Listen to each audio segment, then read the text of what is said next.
Welcome in. Farzine Vasugian here with you for another episode of the Chief Stone podcast. 24 hours later, after I said there will not be a Wednesday podcast. Obviously, I think a good lesson of the day is don't listen to what I have to say when it comes to when the podcast will and will not come out, because that has certainly been a miss. But like I said, we do go with the news cycle. So that part of it did age well. But me projecting that we would not do one tonight, that part did not age well, because we do have some news to get into here, as the NFLPA report card has come out, and the Chiefs pretty low, but they have improved in some areas. We'll talk about that in just a moment.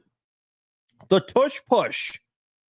One NFL team proposed to ban the tush push. A lot of people out there thought it was Kansas City. No, it is not Kansas City. I'll tell you who that is, and Nick Sirianni's reaction to it. Also, how will first downs be determined when it comes to close first down situations? You're about to find out very soon. Farzine Vasugian here with you on a Wednesday night. Thank you all for joining me on a Wednesday. Jim, I see you.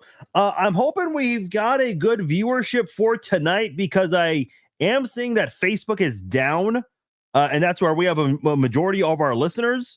So we'll see how things go as the night progresses here, because from what I've gathered, Facebook is down on the desktop version on the computer, but not on the mobile version. That is at least what I have gathered, with because obviously I've got viewers and commenters right now.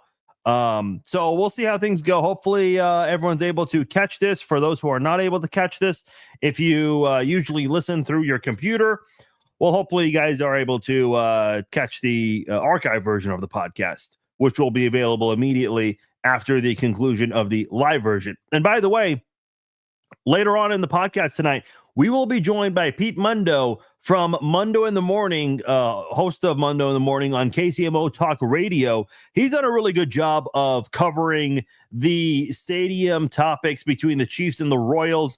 I would say he has interviewed several people on both sides of the state line regarding the Chiefs and the Royals and their futures. I'm excited to have him on, because he has a lot of good information. I think his perspective is certainly one that I think everyone should listen to. I will say this. I know Pete is more of a political and a news guy. We don't really talk much politics. I mean, listen, the stadium conversation is a little political. Obviously, it comes with some politics. Listen, I understand that, Pete leans a certain way, so but we're not here to discuss political conversations or things that are happening politically in the country right now. This is strictly about stadium talk. And I also want to talk to him about the radio career he's had, because he actually used to work in sports talk radio for CBS Sports Radio, which is now called Infinity Sports Network. So I'm excited to have Pete on. He is, in my opinion, the best morning radio host in Kansas City. I listen to a lot of radio, so I'd like to think I know what I'm talking about on that front there. I'm not a big fan of the sports talk shows in Kansas City in the mornings. As far as other news stations in KC, and not really a big fan of KMBZ in the mornings or any of the other stations out there. I'd say Pete's really the best sports, talk radio host, whether it's sports or news in Kansas City. So Jim's asking, are the Royals moving to Kansas? Just curious. Man, I don't know what the Royals are going to do. They have options on the table. I would honestly be shocked if they go to 119th and Null. That area right there, it's nice. It's right next to Town Center and Park Place. I think it'd be great for those businesses there. But with the housing around that area, I don't know if that is very ideal. It's not too terribly far from 435 and 69 highways nearby as well. But unlike where the stadiums are now, they're right beside I-70 and I-435. So I don't know if the Overland Park location, 119th and Null, is a very good idea. There's a little bit of talk about them possibly moving to Blue Hawk over at 159th and 69 Highway. That would be the land could be great for it, but as far as the location, that's a terrible location. It is way far south. I think the Legends would be a way better option than Blue Hawk. And listen, I went to high school right across the street from Blue Hawk. I still remember that area when it was just land. That was a long time ago. Donnie says nobody I know in Chiefs Kingdom wants Arrowhead replaced. Well, I beg to differ, Donnie. I mean, there are a lot of people that do want to see a change. I certainly want to see a change, not because I hate Arrowhead. I know there's a sentimental value to it, and we will talk to Pete Mundo about that shortly when he joins us later on the podcast tonight to talk about this. But it's one of those things where it might be time to move on. It's been around for a long time. It is the third oldest stadium in the NFL, and we have more than a third of NFL stadiums played indoors. Is it time to move on? Is it time to get with the times on that kind of thing? We'll get into that later on with Pete Mundo in about 15, 20 minutes or so. I do want to touch on a couple of things before we bring Pete on the podcast here. I do want to start with the big news today for all 32 NFL teams, and that is the NFLPA report card. The Chiefs ranked 31st last year on the NFLPA report card. In fact, it was not a very good showing for the Chiefs with the NFLPA report card. This year, a much better showing for the Chiefs. Now, still, even if you get Bs in some areas, it still kind of puts you towards the bottom of the list ranking-wise. But the Chiefs certainly have made significant improvements, and you see it right here on this graphic. They have A's, B's, and C's in a lot of areas. So their report card is kind of scattered around. They've got a couple of A's, some B's, some C's, and they've got one D minus. The one D minus is their locker room. Now, I do want to address this with the locker room because a lot of people are very confused by this. This is not, I repeat, this is not the locker room at Arrowhead Stadium. That's not the locker room we're talking about here. This is the locker room for the Arrowhead practice facility. And I'm saying this because a lot of people are saying, well, didn't they just renovate the locker room recently? Yes, they did. The Arrowhead Stadium locker room is the one that they renovated recently. The Arrowhead locker room, the Chiefs only use it on game day. So we have the 8 or 9 games a year, depending how many home games you have in a season. Obviously, it'll differ from year to year. Given the schedule at the moment. Then you got a couple of preseason games, which could be 1 or 2 home preseason games. So anywhere up to 11, and then a couple of playoff games, which, as we know, the Chiefs are very fortunate to be playing a lot of their playoff games at home. So they only use that home stadium locker room, the Arrowhead Stadium locker room, about 13 times a year, maybe 14. That's it. We are not talking about the Arrowhead locker room, which is great, by the way. We're talking about the practice facility locker room. Yeah, Joey says the locker room is still old at the training. Yeah, we'll see the training facility. That's not, I mean, I don't want to say it's new. It's certainly not old. I mean, the renovations, both for the practice facility and for the stadiums were done around 2010. So these things are not terribly old, but I guess when they built them, they thought this would be the best way to go about it. Ever since the NFLPA started doing the report card in 2023, the Chiefs have had a bad grade when it comes to their locker room. They had a D minus in 2023, an F last year, and a D minus this year. Now, I do want to go to, and let me get rid of that scrolling text here for a few moments here. Look at the bottom. The owner. Now, keep in mind in 2023, you see not applicable on a couple of these here. They did not survey the teams on the head coach or the owner in 2023, the first year they did this. That is why you see an NA right there. When they did ask for the players to grade the coaches and the owners, the Chiefs players, a majority of them, I guess, they gave Clark Hunt an F minus last year. That, and by the way, the optics of that were terrible because it was around this time a year ago. Clark Hunt was giving a presentation revealing the renovation proposal for Arrowhead Stadium. Right while he was giving that speech, or maybe it was just seconds before, the NFLPA report card came out.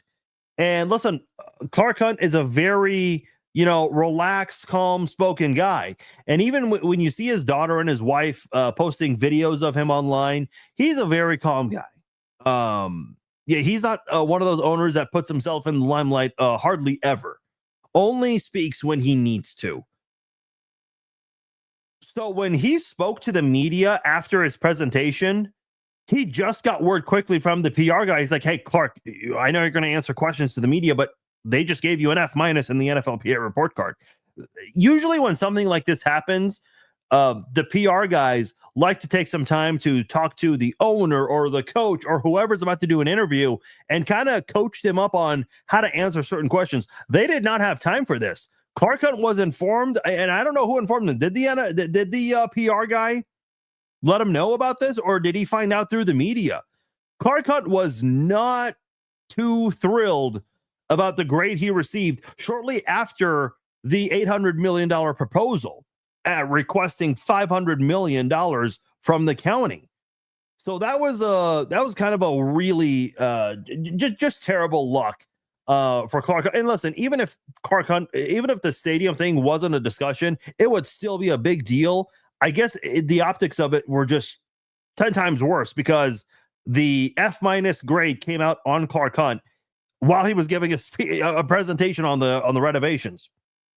Meanwhile, his grade did go up. It is a C-, not good. But I suppose a C is considered average. It's not good, not bad type of thing. And he's got a C-. It's certainly better than an F-. Listen, I'll say this. When I was at Johnson County Community College, because I went there for a couple of years before transferring to KU to a 4-year school, at the community college, they just gave you an A, B, C, D, or F. Fortunately, I never had an F or a D. I will say I did not know in college, at least. I did not think they gave you A- or B+. When I went to KU, I was kind of caught off guard because I saw in my GPA some pluses and minuses. I was like, whoa, this kind of does impact the GPA a little bit. But I did not know an F- was possible in any kind of academic grading ever. And Clark Hunt got an F- last year. It's a C- now. And the reason for a low grade, according to the explanation provided by the NFLPA, the Players Association, is that Clark Hunt promised a new locker room, hence why you see the locker room grade right there. And obviously has not happened yet. Is that something they're willing to do? Or are they just going to say, hey, let's just let the remaining 5 years go out because we're going to get a new stadium? I don't know. Treatment of families, that had a big improvement. I think a lot of this has to do with allowing family members to be on the sidelines before games, because a lot of the players, after they're done with pregame warmups, when they're on their way to the locker room before they go into the tunnel, they'll just quickly see their wives, girlfriends, family, whoever is there to visit them. Food dining area has certainly improved. Nutritionist and dietitian took a big leap forward, going from an F to an A-. And a big reason for that is that they hired a full-time dietitian for the team. I believe a couple of guys were mentioning that in the comments. That's a big step up there. We mentioned the locker room. The training room has improved a little bit, went from a D+ to a D, now a C-. Training staff, this is very interesting here. It started out as a D- in 2023, and this is reflecting on Rick Burkholder, who we've heard nothing but great things about, which was a shock a couple of years ago when we saw he got a D-.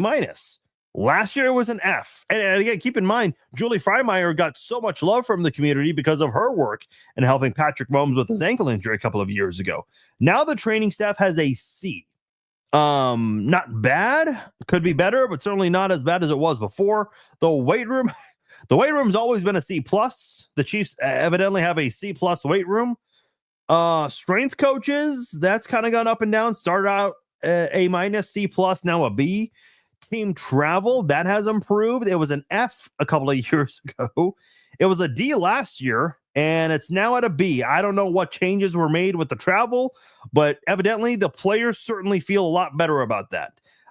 Head coach, they did not ask the players to grade the head coach 2 years ago. Last year, Andy Reid got an A plus. He got an A plus for the second year in a row. And we already mentioned Clark Hunt got an F minus last year and a C minus this year. Let me ask you guys this. Do you guys personally care about these grades here? Do you care about these report cards? Because I will say this from a fan standpoint, because all we really give a shit about is the wins. And if there's a loss, we're certainly going to be upset about it. Do you guys give a damn about any of this report card stuff? Because I'll say this. I think we should to an extent.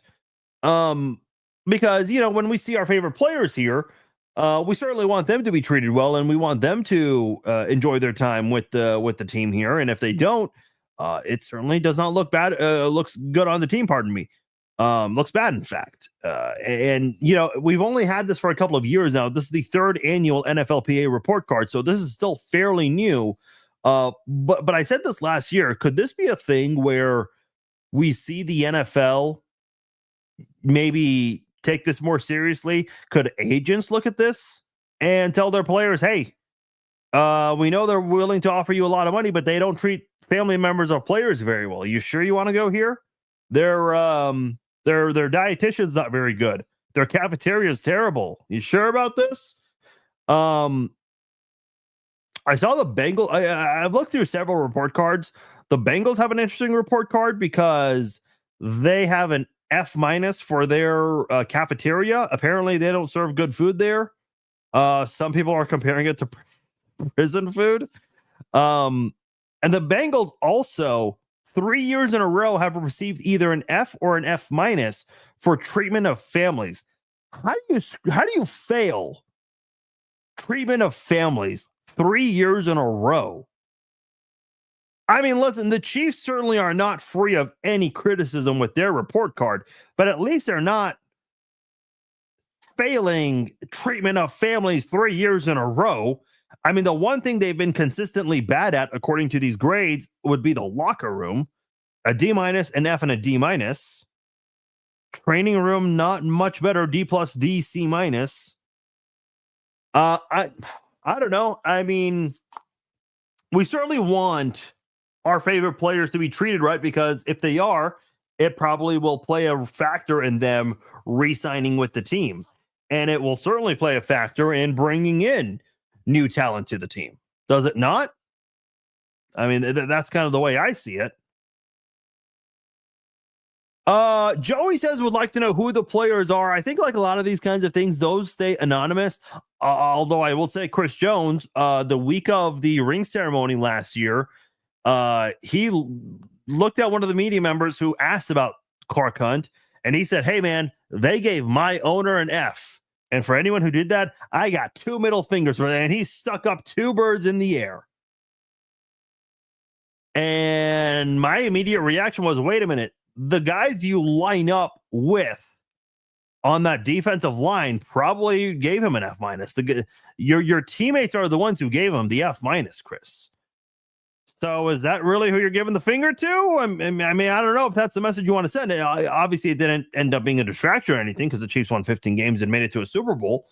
Better to be nice to the family than have a fancy workout facility. I mean, listen, let's talk about all of you, what you guys do for a living. Now, maybe it might not be playing professional football or professional sports, but in any kind of setting, I think we've all been in those situations where we've had family over at our workplaces, maybe just for a little bit. Maybe you bring your kid for half a day for whatever reason you got to do so. If your bosses or your colleagues were not treating your family members with any kindness or respect, I think people would certainly be upset about it. It's certainly reasonable to be upset over that kind of thing. So you definitely don't want to chase away these players because you're not treating their families right. Obviously, that was the case. I will say this. And I don't want to get too much into it because I know no one wants to hear about COVID anymore. But during 2020, obviously, how things were happening in the world were different, specifically for NFL games. Obviously, I'm sure you guys have seen this, whether at the games or in pictures, videos online. A lot of fans, family members of players, they're on the sidelines before games. And because of the way things were during the pandemic, you had to follow specific guidelines, and you had to do away with having your family members there on the sidelines to see you before you go into the locker room one last time before the game starts. And I don't know all the details to this, but there were some players from the Chiefs, and this came from Albert Breer a couple of years ago. According to him, some players were not happy because during the pandemic, Mahomes' family was given, basically special treatment and exemption to the rules. Listen, I'm sure when you look at Chiefs history, Royals history, I'm sure guys like George Brett, Frank White, Salvador Perez, Eric Hosmer, Patrick Mahomes, Travis Kelce, all of these top tier players we've had in Kansas City over the years, I'm sure they've received special treatment. But I can understand people being upset about, Patrick Mahomes' family being exempt from COVID rules, because at the time we were all told, hey, we all gotta follow the rules and follow the guidelines so we can all together end this. Unless you're this person's family, yeah, we'll give you an exception. You can kind of be wherever you want without a mask. Yeah, I'd be kind of upset about it too. So I'm not, I don't know, man. Like, I can understand certain frustrations with that. That might be why there was a D+ last year. I don't know. Obviously, a big improvement on that this year for the Chiefs. What is the rumor on Trey Smith's contract? Thierry's asking. I think I saw Nate Taylor say that it's expected to be a 5-year deal. And that could be anywhere from $70 to $90 million.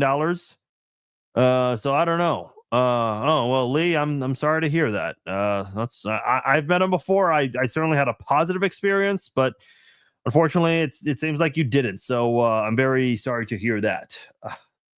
There are some there's some optimism surrounding the ability to keep Trey Smith. And we might find out as soon as this weekend, so we'll see. Obviously, the NFL has their event with the Combine this week. Coaches, general managers, some owners are there, scouts are there, agents are there, and this is really a time where you see a lot of contract negotiations take place there. It's also a time where a lot of rules get discussed. It's not necessarily an owners meeting or the competition committee meeting, but you still have a lot of these things discussed. And there is one NFL team that proposed for the tush push to be banned. And no, it was not Kansas City, because this is now like everyone thinks Kansas City wanted to ban the tush push. No, not at all. Not at all. First of all, the Chiefs have ran the tush push. It was terribly operated. It was they lined up in field goal formation, and then they quickly changed it to a tush push, and it was terribly executed. It was the Green Bay Packers that called for the tush push to be banned, or at least formally proposed it.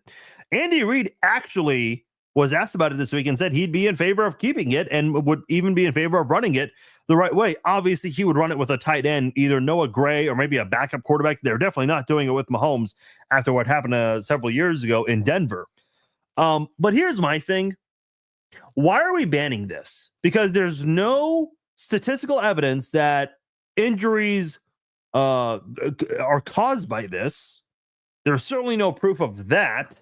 Chris Jones' injury was not because of the tush push from the Super Bowl, which, by the way, he is doing better since then. Why are we banning something just because it can't be stopped? Now, I will say this, the criticism that defensive players cannot do a tush push against the offense is against the rules. That I do agree with. That I think there needs to be consistency with that. But let me just say this. Let's just use Chris Jones as an example. You want to tush push Chris Jones into Jalen Hurts? How is that going to help? Offensive linemen are bigger and stronger guys. So, I mean, it's hard. There's hardly any stopping to it. You kind of have to, but just hope that they screw something up in the operation there. It'd be like telling a basketball player he can't dunk the basketball because he's 7 feet tall, and it's unfair because he's taller than everyone else on the court. Like, I don't agree with banning something, outlawing it just because of the success rate. I heard Tim Grunhard, he was on 810, and I don't listen to a lot of local sports talk radio. I do try to tune into Tim Grunhard because I think he has a lot of interesting things to say during his weekly segment. But he said something interesting about injuries. It does not back up what he says about injuries. It doesn't.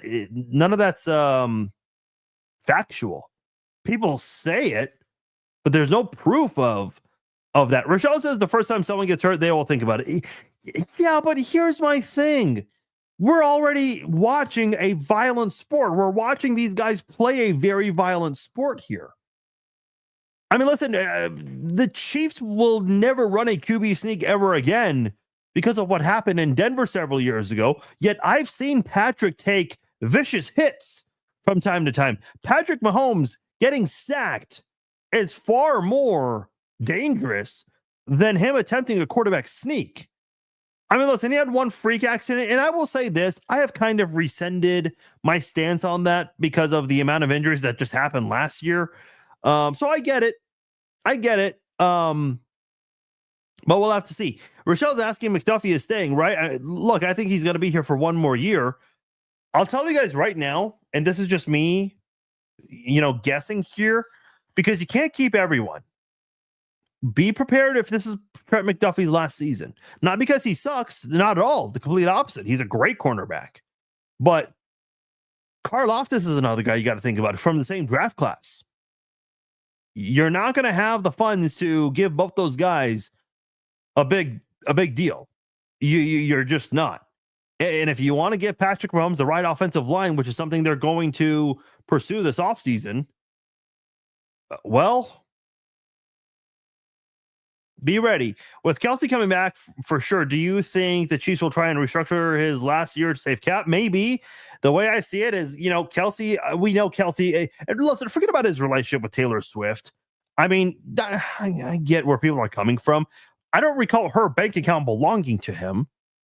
Even without Taylor Swift, Travis Kelce is going to make a lot of money from his podcast, from commercials, from the entertainment industry he's now a part of with Hollywood. He's going to be just fine for years to come. But I don't think, if you're Kelce, see if you can take a pay cut here, because this might realistically be Travis Kelce's final season. He turns 36 in October. You might want to consider that if you're Travis Kelce. I agree with you, Lee. Is it going to happen? I don't know.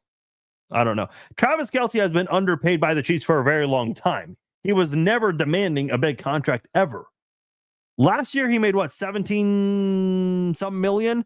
He's never made more than $12.2 million in a single season. And that's obviously very underpaid for him. So the way I see it is this is kind of a makeup year for all the years Kelce was willing to play for less in Kansas City.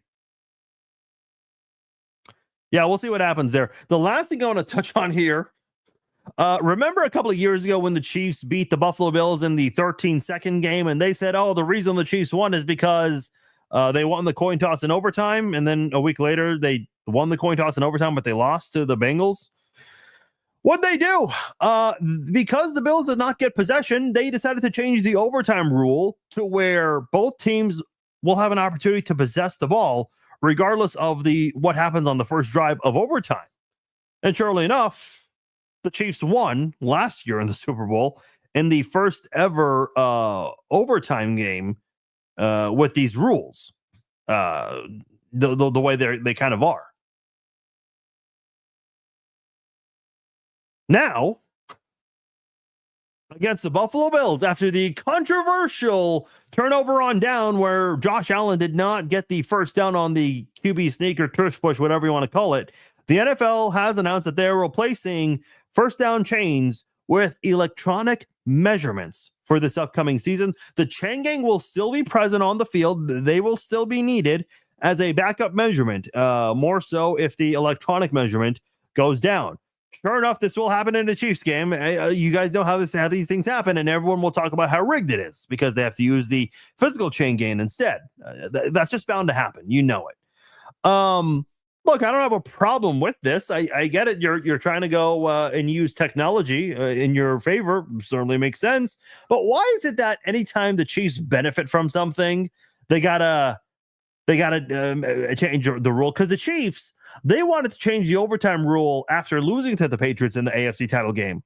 Essentially, it was almost like the Chiefs were blaming the loss on the coin toss, and I disagreed with it. The Chiefs did not lose that game to the Patriots in the AFC title game because of the overtime coin toss. They lost because Dee Ford was offside. They lost because they allowed not one, not two, but 3 third and long conversions in overtime. They allowed 13 of 19 third down conversions. The offense was shut out in the first half. Travis Kelce dropped a significant pass in the second half. Tyreek Hill on a punt return was running backwards, and there was a penalty on that play. So the Chiefs had a 3-and-out, and they punted the ball, gifted the Patriots an easy field goal. That's why the Chiefs lost that game, not because of the overtime rule. But I find it funny the Chiefs were mocked for it, but then the roles were flipped when the Chiefs won in overtime in that 13-second game, the infamous 13-second game. Like, come on. Listen, if you want certain rule changes, fine, but be consistent about it. Don't pick and choose when you want the rule to change based on your preferred outcome did not come to fruition. Listen, I've said this for a long time. I think overtime should be sudden death. There's no, especially in the regular season, which they're reconsidering as well. The whole if we kick a field goal, the other team gets a shot, but if we score a touchdown, we can put them away. Like, that makes no sense. You have to play chess and think about what you're going to do to try to win, or maybe you're giving the opponent an opportunity. It just doesn't make sense. I think their strategy, if they have the same, I know in hockey, the overtime rules are different in the regular season versus the postseason. It's 5-on-5 in the postseason, but it's 3-on-3 with just a 5-minute period. And if no one scores, it goes to a shootout. So I don't know. It's I don't like the inconsistency with that in hockey. And football's kind of the same way, where the first team to score a touchdown in overtime, if they win the coin toss, if they receive the ball first, then they win the game. I just want consistency if they're going to do this. I don't like the rule, though. It should be sudden death. If you're close enough to kick a field goal, man. But I don't know. A lot of people feel, I hate college football's overtime rules. I mean, sure, it made for some exciting games last year, actually, but what is so gratifying about putting the ball right at the 25-yard line?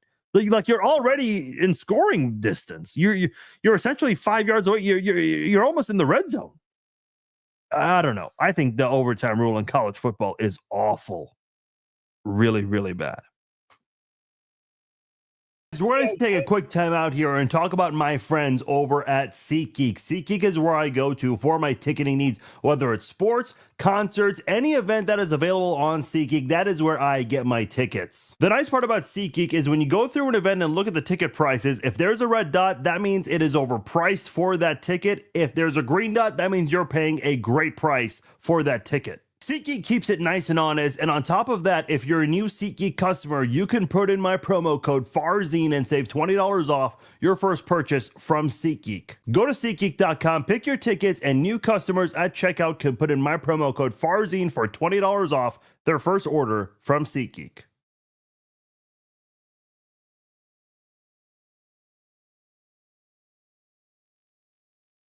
All right, welcome back into the Chiefs Zone podcast here. Farzine Vasugian here with you on a Wednesday night. Appreciate you guys joining me here. A lot of good conversations so far. We're going to make a transition here and bring in our guest for the night. He is Pete Mundo, host of Mundo in the Morning on KCMO Talk Radio. You can hear that weekdays, 6 to 10 a.m. on KCMO Talk Radio. Pete does a really great job with everything he does. He has covered the whole stadium conversation really better than and more than anyone else locally in Kansas City. There's a lot to get into. Also want to talk about Pete's radio career, sports broadcasting and news radio. Very excited to have him on. Welcoming in to the Chiefs Zone podcast, Pete Mundo, host of Mundo in the Morning. Pete, welcome to the podcast. How are you, sir? Hey, Farzine. Thanks for having me, man. It's great to be here. All right. Well, I appreciate you joining us here on the podcast. A lot of things I want to get into with you here. First and foremost, I just want to say I really do enjoy your show. I listen to a lot of radio. I'm subscribed to Sirius XM, so I listen to mostly national stuff, but I'm listening to local stuff in the morning. I'm definitely tuning into yours the most. No disrespect to the sports talk stations. I interned at one of them, worked at the other. But I just feel like your show is the most entertaining news or sports when it comes to morning talk radio in Kansas City. How long have you been at KCMO Talk Radio in Kansas City? Well, it'll be 7 years this April, so it's flown by. It's become home for my family and I. You know, all three of our daughters have been born in Kansas City, and you know, we were in Oklahoma for a couple of years. Early in my career, we went to New York City for 5 years. I was kind of doing the whole freelance game everywhere I could. And then it was kind of time to settle down. I thought I was going to land an opportunity with Fox News Radio that ultimately went to Guy Benson, who now is on KCMO, ironically and coincidentally enough. And this has just been amazing. I mean, this radio station was really dead when I got here. So I figured I'd take the job because I couldn't make it any worse. There was only one direction for the radio station to go. It had been through a lot of turmoil, a lot of issues. And, you know, we slowly and steadily turned it around. We got the big FM 100,000 watt stick about a year and a half ago. And, you know, I'm proud to say that, you know, we've just been getting monster ratings. And when it comes to news coverage and news radio stations, we're dominating in the mornings. And I'm proud of that. I'm proud of the team. And I'm proud of, you know, the listeners who continue to share the show. There's no billboards in town anymore, right, for radio stations. So it's all organic, word of mouth. You show up every day, you try to hit some singles and doubles, and you hope it stacks up to some nice wins over the years, and that's what we've done. So it's really been a blast to be here, and it really is. It's the longest I've lived anywhere since I was a kid, so it really is home. Like, I'm not from here, but it's home for me, it's home for my wife, and it's home for our three daughters. So we have just been embraced, and we totally love it in Kansas City. What was your previous gig in media? I know you gave us kind of a rundown of places where you were, but where were you exactly before Kansas City 7 years ago? So I was in New York City, and I was doing freelance news talk shows for Fox News Radio, filling in for their whole network, doing national stuff. I was doing CBS Sports Radio before it became, I think it's now Infinity Sports Radio or Infinity Sports Network. So I was doing a bunch of fill in there. WFAN, which is the big sports talk in New York City. I was doing stuff for them, digital stuff for Sports Illustrated. So I was just kind of all over the place doing a bunch of different things. And it was great. But I did it for 5 years. It was a grind. I did every midnight to 6 a.m. shift I could think of at every place in town. And you get to a point, it's kind of like in baseball. You don't want to be the fourth outfielder forever. You got to figure out how to get yourself that starting gig. And if you stay as the fourth outfielder for too long, everyone just kind of views you as that fourth outfielder, views you as that bench role. And even if you're better than that, you kind of get pigeonholed. And I'm like, I got to make a move here, because if not, I'm going to get pigeonholed. And I thought I had this opening at Fox. It didn't work out. It's fine. It actually worked out better for me, I think, in the long run. And I finally said, you know what? We got to look at options. We knew this part of the country well. I had been to Kansas City, living in Oklahoma, actually looked at a job in Dallas that didn't work out. And they said, hey, we need a guy for mornings in Kansas City and, you know, run the station as well. And here we are 7 years later. It's been awesome. Yeah, having worked in media in the past, I can tell you, you know, you kind of go through that similar path where, you know, you're trying to look at every option. You're hoping for certain things to come your way. Those offers don't, but you take what you can get. And certainly, you know, I've always believed things happen for a reason. So it's certainly good to have you here in Kansas City. You mentioned Infinity Sports Radio. It used to be CBS Sports Radio. I enjoy listening to that station a lot. And if I'm not mistaken, I think you had mentioned on your KCMO Talk Radio show that you did overnights for Sports Talk Radio. Is that correct? I would do fill-ins on the weekends, July 4th, summer, holidays. I had done a lot of that during my time there. And, people need days off. Someone's got to fill in for the national network. So I did a lot of those 2 a.m. to 6 a.m., 10P to 2A. But being around some of the people in that building really gave me, I think, a base to do what I'm doing today and kind of learning from these people. And sports to news, I mean, in the end, creating a good talk show, it doesn't matter whether it's sports or news talk. You can create a good talk show and you can learn how to do news talk from sports people. It's all about creating entertaining content, keeping a show moving, having fun. Don't take yourself too seriously. My gosh, there's so much of that. And that's what we try to do. I mean, it's not perfect. No one's ever done a perfect show, but you try to stack them all together and hope people enjoy it. And it looks like this town is, and certainly grateful for that.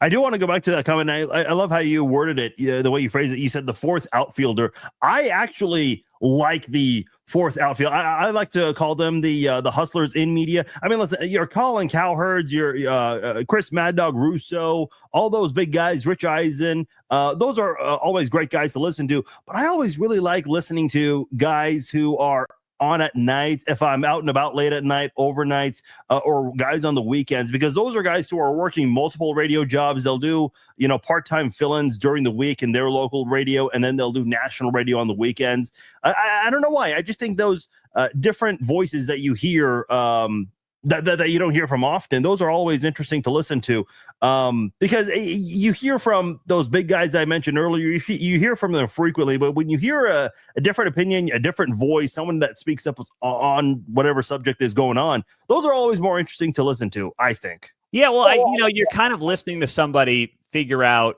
who they are, what they want to be. They're developing their voice. I mean, you really have to do, I think, hundreds and hundreds of shows before you feel comfortable in your skin doing this. And I mean, it is a never-ending process. I think that I've learned from where I was a year ago, 2 years ago. I mean, it's like anything else in life. You do it more, you get more comfortable, you figure out how to do it better, differently, smarter.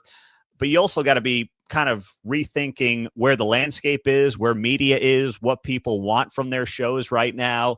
It can't just be all about what you want to do and what you want to talk about. And that's always that fine line to walk. But listen, as someone who is doing that and was that guy that maybe you had listened to at some point, 10 years ago, we appreciate you being there, because when you're in that dark studio at 3 a.m., you're broadcasting to, the whole country more or less. But you never know who's on the other side, outside of maybe there's a couple truck drivers out there. So it's always interesting. Radio's different like that because there's not an audience to touch, but it's also the most intimate media that is out there. It's a very one-on-one media format that doesn't exist in TV and doesn't exist as much, certainly in print, where you're just reading words.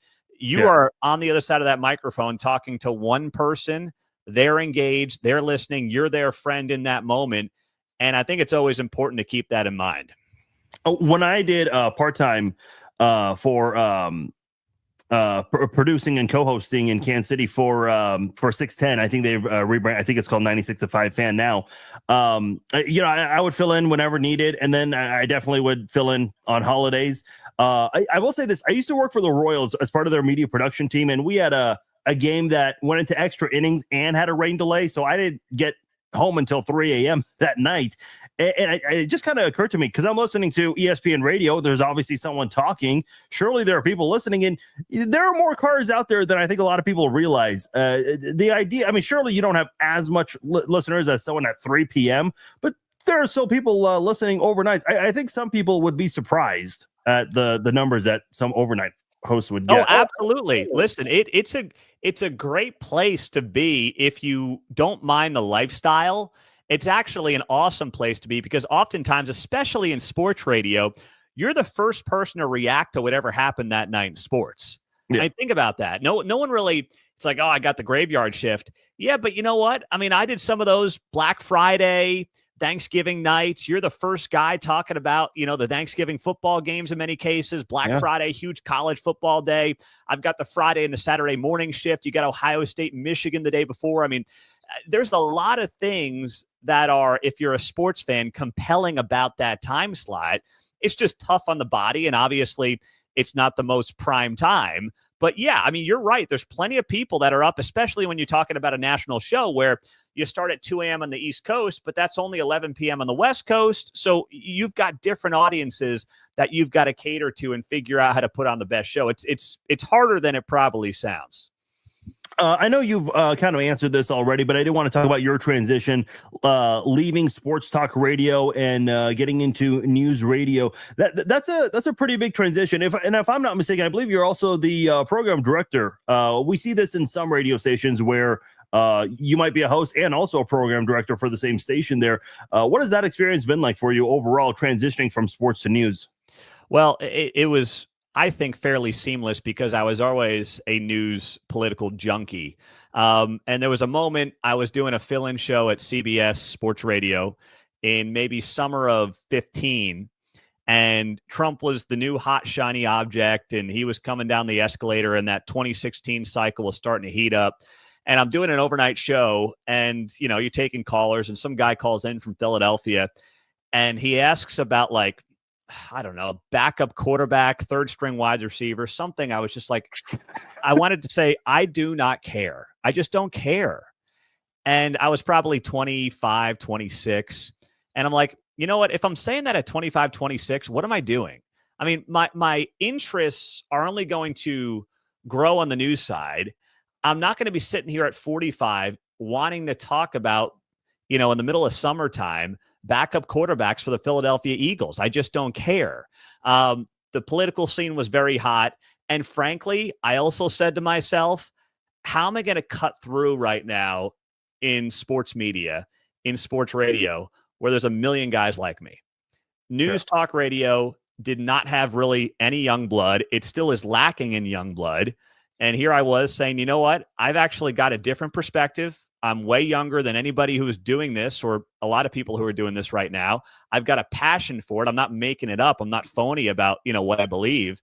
So why don't I do the thing that doesn't require me to watch 162 games of baseball when 140 of them stink?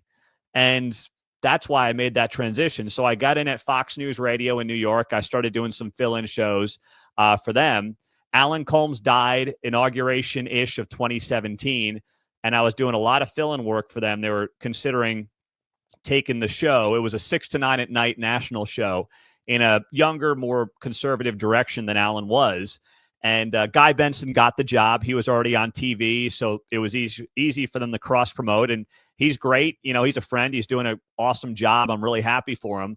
But for me, I didn't get that gig, and I said I got to hit the reset button, and I really want to do this full-time. I don't want to just be filling in, doing sports and news and a little bit of both. So that's when I said I got to go all in on news talk and figure out, you know, what that looks like going forward. And that's how we ended up here in April of 2018. That's awesome. And by the way, if I was ever asked about the backup quarterback for the Eagles, I would have to like pull up Google right away because there's no way I could have even answered that. I'll tell you what, though. Here's the thing. Like I heard, and Colin Cowherd's my favorite sports radio guy.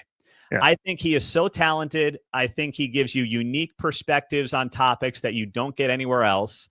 He's not shouting at me. He's just a guy with really compelling angles and content on stories. But there's one thing I heard him say recently that I totally disagree with him on. He said that the only time he would want to do a political show is the day before, the day of, and the day after a big election. And I'm sitting here thinking to myself, well, hold on a second. In news talk, with what I do, I talk about the news, politics, everything else going on. But I can talk about the Chiefs. I can talk about the NFL when it's the water cooler topic of the day, when it's what people are talking about. I can go down that road when it's the big thing. I'm telling you right now, in this town today, in late February, I do not want to be a sports talk guy. What are you breaking down? Spring training baseball? You can only talk about the stadiums, which, by the way, we're kicking their butt on largely for so long. It's really a news and politics story. It's not a sports story at its core. So, like, I would much rather be doing what I'm doing because I can get into all that stuff in a full 4-hour news general talk show that they can't do. They've got to kind of stay in that sports lane. And, man, there are a lot of times outside of NFL season, you are grasping at straws. Yeah. No, especially like in Kansas City, once college basketball's over. I mean, the Royals historically just haven't been great, if we're being honest. Looks like they might be good this year. We'll see. I mean, gosh, I can't recall the amount of times, again, having interned or worked out or even just listening to local radio in April, May, June. It is a lot of Chiefs, countdown to training camp talk. And that can 4 hours of that a day is not very easy. Not at all. There's only so much you can do. And then there's only so many new angles you can think of to try to be compelling. I mean, I heard something on sports radio, and I'm just a radio junkie. So I listen to it all in Kansas City. I listen to see what other people are doing, music, news, sports. I just want to see what's going on. I mean, I like learning and listening and hearing things. But my gosh, I mean, some of the things you hear. And listen, we've got crazy callers, we've got dumb callers, we've got smart callers, we've all got them. But when I hear like a caller go on for, it felt like 10 minutes on Kansas State basketball in late February, when they're not sniffing the tournament, at least as of this conversation right now, it's like, man, you can't listen to that for that long. And then, it just gets into all these weird angles. Would you rather be the K-State team that beat KU twice but missed the tournament? Or the K-State team that lost to KU twice, but, won a game in the NCAA tournament? It's like, I don't know, Bob. I haven't thought about that. I'm just throwing out random names. I'm not saying that was the show I was listening to, but you get the point. It's like, man, we've got real issues every day, national, local, Kansas, Missouri, sprinkle in a little sports whenever we want to. Yeah. And I think it's a much better format to be a part of right now. Well, I do want to make that transition to talking about the stadiums, because I think with your background, not just doing sports, you have a pretty good general idea of how some of these things work, especially the political aspect of it here. And like I said, you have done a really great job. I know you guys had Keatsman on your station now doing an hour, and he's done a really good job with this as well. I do want to go back to the April 2nd vote, because when that failed, and to a lot of people's surprise, the state of Kansas moved pretty quickly, trying to get the wheels turning on doing what they need to do. Meanwhile, Missouri, Jackson County, KCMO, they've been very quiet on this entire thing, especially on the Chiefs side of it. We haven't heard a damn thing from that side. I'm just curious what your reaction is to how things have unfolded since that April 2nd vote. Well, I wasn't surprised it went down. I was somewhat surprised at the margin of defeat for that vote. But I, talked to a lot of people leading up to it. And I know you had the cheerleaders on the sports side saying this is the greatest idea ever. Normal people were not feeling that way. I agree. They felt like they were getting hoodwinked. And it was a unique coalition of people on the right and the left who came together to kill that thing. Because there's a populist sentiment right now in our political environment that exists. You've got obviously inflation that's hurt the average person more than the upper class, because the average person, the middle class person, just naturally feels the hit on inflation more so than the person at the higher end of the socioeconomic level. So you had that kind of bubbling below the surface. You've got the tell the billionaires to build their own damn stadiums mentality. That's not just prevalent on the more liberal side, but also now on the more conservative side. So that was going on. You had this location that just seemingly came out of nowhere, was apparently and appeared to be not all that well thought through. It was changing in the days and weeks leading up to the vote. And, there was not that white knight. There was this belief that the Chiefs want this. Patrick Mahomes has lobbied for it. Travis Kelce has lobbied for it. They did that little commercial thing they did. And they're just going to drag the Chiefs along because this town will give the two-time Super Bowl champs or the back-to-back Super Bowl champs at the time whatever they want. And that I don't want to, but that ruling class, for lack of a better phrase, was, I think, shocked more than those of us who were at the ground level who really didn't have skin in the game. I mean, I saw the pros and cons of voting yes versus voting no. But I just had this gut instinct that no was going to win out. I didn't think it'd be 16 points. Now, since then, what you've seen is really nothing happen. And that's because of the issues that exist on the Jackson County side of the state line between Frank White, the legislature, and, the city and the state. None of these parties are on the same page. The state folks don't really care for Kansas City. Quentin Lucas has bothered a lot of them for different reasons over the years. Fair or not, that's just how it is. You've got the mayor and Frank White. They're not buddy-buddy. that dates back to COVID, no matter what anybody tells you. You've got the legislature, which may be on the verge of suing Frank White, while Frank's out, coaching first base for the Monarchs during the summers. So this whole thing, the four people or the four parties that have to come together on the Missouri side are all kind of looking at each other and saying, who's on first? What do we do next? And that's why there are so many issues on that side of the state line right now. A lot of people have posed this question, would the Chiefs have been better off, and would they have gotten approval of the proposal for the renovations? I don't think so, because the renovation proposal they had was very underwhelming to me. But I did pose that question on my Facebook page just to ask my followers. And interestingly enough, you mentioned Mayor Lucas, who you have on your show once a week. He actually commented on that post and just wrote yes, which kind of interesting there. I would have liked for him to explain. You mean if they had split like the two teams on separate ballots? Correct. Yes. And I still think it would have been a no, because man, Pete, I have it in front of me right now. The video board. I mean, nothing's wrong with the video board, in my opinion. They want to add like bar stool type seating in the area. I don't know. Like, a lot of that was really underwhelming to me. How do you feel? Do you think the Chiefs would have been better off individually? Because I know there was a lot of lack of clarity from the Royals side, and I think that's what a lot of people feel like hurt the Chiefs teaming up with the Royals there. Yeah, I think if you had said, hey, we're going to extend 3/16 of the sales tax for the Royals and 3/16 for the Chiefs, I think the Chiefs would have passed, just because of loyalty from this fan base at this moment in time for this team. It would have passed. They would have said, you know what, take that money, spruce up Arrowhead. I do think that this community loves Arrowhead. I think right now you got a lot of people in Jackson County more nervous about losing them to Kansas than anything else, just because they don't want to lose them to Kansas. And I think that's fair right now. They like Arrowhead. They're proud of Arrowhead. I think they would have voted yes on the Chiefs' end, and the Royals, instead of losing by 16, would have lost by 25. I mean, it was not just an unpopular proposal for a lot of reasons. The parking, we didn't even talk about that. But it was just the way that people felt. It was sprung on them out of nowhere. There was supposed to be this 18-month listening. Remember the listening tour from probably 2 years ago now, when they did a few meet and greets around the city? There was really not a transparent process that the taxpayer felt like they were a part of. And then they kind of felt like it was getting crammed down on them. And that's why that went down the way it did. The Chiefs drove the no vote, the Royals drove the no vote. There's no doubt about it. So I do think the Chiefs would have passed because of loyalty and appreciation for where the team has been and the love for that stadium. And the Royals would have just blown up, because also, remember, there was a faction of people who also just say, hey, we want to stay at the K. So no matter what, they were going to be a no vote. So that faction was there as well.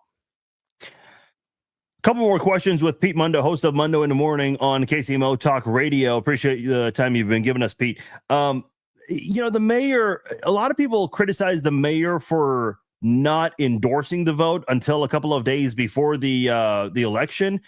I'll be honest, it didn't even cross my mind that he didn't endorse it. I just assumed, because of the way he had been campaigning to get this to pass, I just assumed he had endorsed it that way.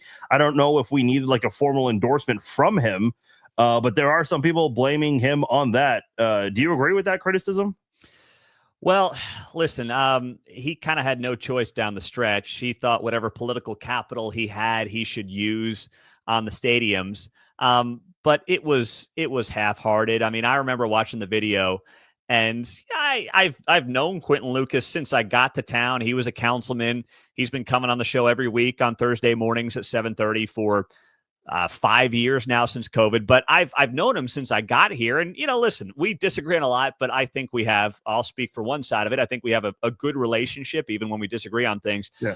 But the reality is, there was no one that was going to move the needle. I mean, Patrick Mahomes was in a commercial, right? Remember that? There was like a little 15-second commercial that was airing with Mahomes and Kelsey. And it's no disrespect to the mayor, but if Mahomes is not going to get that passed, there's nothing for Quentin Lucas to do. I mean, there's nothing. And I don't know if he felt he had to do that, if they asked him to do that. I don't know how that went down. But the reality is, if Mahomes can't get it passed, I don't care who you are. I mean, Taylor Swift would not have gotten that thing passed. So that was just, it was not something that's going to damage him in any way politically. It's just one of those probably shouldn't have done that in hindsight kind of deals, because it's not embarrassing. That's maybe too strong of a word, but it just doesn't help the image that you want to present to the mayor, that you were part of the losing side of this by 16 points. Your colleague, Kevin Keesman, broke some news last week about Mark Donovan wanting to be, quote, 100% all in on the Legends area and moving to Kansas. And listen, there are a lot of people who have their opinions about Kevin Keesman. I understand. I mean, you can't change people's opinions about a certain individual, but a lot of people refuted that just because they don't like the guy. But sure enough, we've now seen sports talk stations in town this week actually verify what he had been saying. So that has gotten a lot more reaction lately. And it just kind of feels like the Chiefs seem like they're on their way to Kansas. What's been your reaction to hearing that news break? Well, I do love that, Keatsman does trigger so many in Kansas City after all these years. I was down on the plaza meeting with someone the day he broke that story, and someone else comes running in. They don't know I'm there, and they're screaming about Keatsman. I don't even like this guy, but he think he's on to something here. It's just, listen, we are so glad he's on KCMO Talk Radio. He has been an amazing addition for us. He's been a great teammate throughout the entire process, and we all know what he brings to this town and what he brings to the airwaves. So it's been tremendous to have him back on Kansas City radio. And I think that we have benefited I know that we have benefited in a tremendous way. I can't speak to his sources, and obviously he's got sources that are different from the sources I have. I just know this much, that when it comes to the Kansas side, I question whether or not the math can really work on a $3 billion deal with these star bonds. That basically what you do is you draw a district, the politicians draw a district, and they try to draw this district in a way that can help use the additional sales tax dollars to pay off the bonds. There's no new sales tax. They're not adding a sales tax. It's just, if this part of this district had sales tax revenues of $1 million, if it's now $2 million, that extra $1 million in sales tax dollars, not an additional percentage, but just the extra raw dollars, get used to pay off the bonds, under the theory and the guise that what's going on here is that those additional sales tax dollars are being driven directly by, in this case, a Chiefs stadium. It's a shell game, frankly, because I don't think you can just guarantee that additional sales tax dollars are driven by a stadium being in a specific location. And how you draw that star bond district can also be sketchy as well. I've asked a Kansas politician on my show, you could theoretically make the entire state of Kansas a star bond district. You could. I mean, they're not going to do it. That's insane. But my point is, they can draw this thing however they want to justify the math to try to pay off the bonds on the stadium. To Kevin's report, obviously I take Kevin at his word. And you know what? As you noted, Farzine, you have had other sports guys a week later now suddenly confirm some of what Kevin was reporting last week. Yeah. I just know this much, that there are Republicans who also want to run for governor next year who have to be very careful on this, because it will play a role in the primary if you are considered someone who is looking to give away additional sales tax dollars to sports teams. It's not really, I think, all that popular on the Kansas side. Kansans have a pretty good deal right now. They go to the games in Jackson County. It's not a very far drive. I mean, the Legends is not going to be much closer depending on where you are in Kansas or in Johnson County in particular. And you basically just pay for the stadium when you shop in Jackson County. You pay a 3.8 sales tax, which is up to you how much you want to shop there, how much business you want to do there. Outside of that, you don't pay a dime. So why would you then want to be on the back end of this potential deal? And if it doesn't work out, and star bonds have failed before in Kansas, Prairie Fire down on 135th Street is one of those examples. Would you really just want to do that to potentially stick it to Missouri? How much is that worth to you? And I think right now that sports complex is perfectly set up for the Chiefs and their needs. I know it's sketchy around the area, but guess what? Find me a pro stadium where it's all bells and whistles around the stadium. That's why the Royals talk about Johnson County might be the dumbest idea I've ever heard. Especially that specific location, 119th and Null. I don't know. That's not really the most ideal location to me. I mean, you got $1 million homes a stone's throw away. Yeah. You realize how much outrage there will be or could be if they actually look at that location. Listen, no one wants to live near a stadium. Certainly nobody with a family generally wants to live near a stadium. There's a reason that they end up in the locations that they end up in, or I should say there's a reason that the immediate areas around them, unless they're in some nice little downtown spot, generally speaking, aren't set up the way that 119th and Null is set up. There's a reason for that. So it's going to be fascinating to see how the Kansas thing plays out. But I don't think it's a slam dunk. But I think Kevin's reporting is right that, there are people around the Chiefs ownership group that definitely want to make that move. And there's a lot of compelling reasons to make that move. Yeah. Listen, if it wasn't for those homes, I think that would be a great location because you have Town Center and Park Place right in that area. I do think Park Place is kind of an underrated and doesn't seem like it's as busy as it should be. And a lot of people would go there before after games, but yeah, we'll have to see how that part pans out. By the way, on the Keithman comment, I just wanted to add one more thing because I've had a lot of people who know me personally. They know I interned for him many years ago. People were like, "Oh, I bet it was difficult to be around him." No, not at all. And I don't agree with everything he says. I know some people, again, like I said, have their opinions about him. But I will say to anyone listening, he treated me with nothing but respect. In fact, I will say, and the people that I'm referring to are no longer there now, but there were a couple of people there who I did not like going in there because of a couple of behind the scenes people. But Kevin was always nice to me and the other interns. So I did want to get that out there because, again, I know there's a lot of negative opinions about him when it comes to that. I'll just say this too about Kevin. I didn't know Kevin. I got here in 2018. I think he had his whole situation in fallout in 2019, I believe is when that was. Yeah, that's correct. I knew of, as someone who was in the sports radio industry, I knew of Kevin for years before I got to Kansas City. I mean, if you knew the industry, you knew Kansas City Sports Talk Radio, you knew of Kevin Keatsman. Yeah. We met probably 5 years ago for the first time. We just, got lunch, developed a friendship, and it took off from there. And, I'd been kind of twisting his arm to try to get back to do some radio for a while now. And this opportunity came up here. And listen, Kevin's doing great. His podcast is really in awesome shape. But as he's talked about on his show, it's just different doing live radio, knowing that there's nothing to edit. You're talking to that one person. You've got callers in the mix. It's in real time. This news is changing in real time. It's just different from a podcast or a YouTube show. It's, for those of us that are radio people deep down, you just can't beat it when that mic turns on, that live button goes red, and you know that you got to perform. So he's loved that. We've loved having him back, and he really has been just an awesome, awesome addition for us at KCMO. I was talking to my high school counselor, and he was asking me, well, what do you want to do? I'm like, I really want to get into sports talk radio. First thing he said was, get to know Kevin Keatsman. And that's exactly what he said. Well, and you, to your credit, man, you listened, and listen, you got a great brand in this town. You've built yourself up, and that's the beauty now of the digital age. You can really develop something on your own. I mean, for those wondering why I've got all the Big 12 logos back here, I own a Big 12 site, heartlandcollegesports.com, and I've been doing that for 10 years, and we built it up to about 1 million page views a month now on that site. And it's just, there's a million things you can do now in this media landscape beyond just radio, TV, print. And I think it's smart for you to do what you're doing and for all of us to kind of have our hand in a little bit of everything.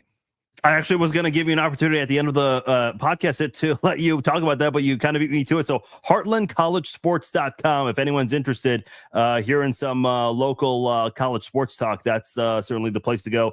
Your producer and a friend of mine, Mark Van Sickle, who's been on this podcast many times, he's a part of that as well. So definitely do check that out. Again, it's heartlandcollegesports.com. Pete, my last question to you, I'm going to give you $100 bill and you have to place a bet. 2031, where are the Chiefs playing their home games at? Because I feel like you have talked to more than anyone else about this. So I feel like you would be the best person to ask to give us a guess on a prediction as to what you think will happen. Arrowhead. Okay. I think that listen, I don't know Clark Hunt at all. I think we all know how he feels about his father, the legacy of his father, the legacy of that family, what that location in that stadium means to Kansas City, means to his father, meant to his father, means to his family. And listen, Kevin and I disagree on this. I think Arrowhead's an incredible facility. I know there's always talk about, those 70 stadiums were junk, and I've been in a lot of them just as a sports fan over the years. I mean, I spent a lot of time in the old Giant Stadium in New Jersey. They knocked that down. They built a new ugly MetLife Stadium. There is something